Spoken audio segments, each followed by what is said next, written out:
So the GOP has a plan to fight on health care reform. Now, is it to propose in the Senate side something new where they say, all right, this is how we should do health care reform instead?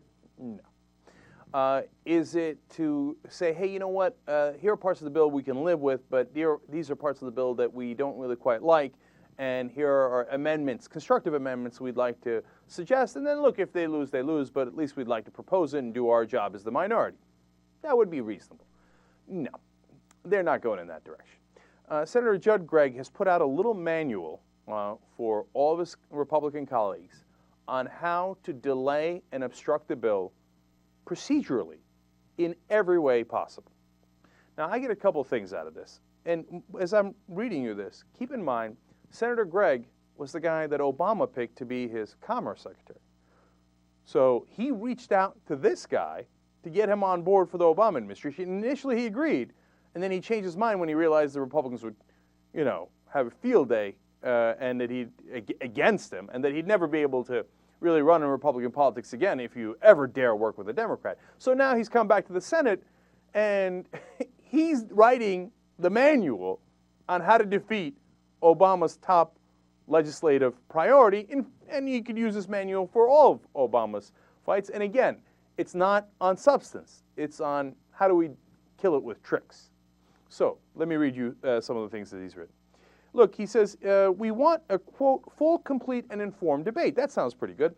And now, how are you going to have it? He says, we need to, quote, offer an unlimited number of amendments, germane or non-germane, on any subject.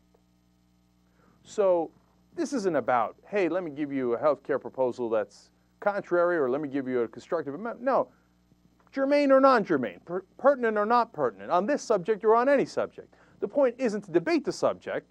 The point is to kill the debate of the subject by lengthening it and lengthening it using the Senate rules. If that wasn't clear enough, he says in another portion of the memo, a senator may make a point of order at any point he or she believes that a Senate procedure is being violated, with or without cause. Do you understand what he's saying there? He's saying, look, even if you don't think they're actually violating a point of procedure, say they are. Do it without cause. They still have to debate it anyway. And he explains, after the presiding officer rules, any senator who disagrees with such a ruling may appeal the ruling of the chair, and that appeal is fully debatable. Meaning, okay, let's say that they're doing something perfectly right, but you object without cause, right? Well, the chair rules against you because you didn't even have any cause to begin with. It doesn't matter. You need to have a full debate after the chair rules against you anyway. Now, what do you do in the full debate? I go to another portion of the memo. The Senate must debate each step and all three motions, referring to some motions he was just talking about. All three motions may be filibuster, requiring a cloture vote to end debate. Now, if you're not familiar with the technicalities of cloture and filibuster, what it means is every single thing that they propose, whether it's relevant or not relevant, and whether they have cause or they don't have cause, needs to be debated, and they need to get 60 senators to say, okay, that one made no sense either, let's move on. To get 60 senators on all of those, instead of the majority that you would normally need, a simple majority. So they're filibustering not just the content of the bill, but what he's proposing is mini filibusters on motions they bring up with or without cause. It's like a filibuster on steroids. Okay, so they're going to obstruct this thing no matter what.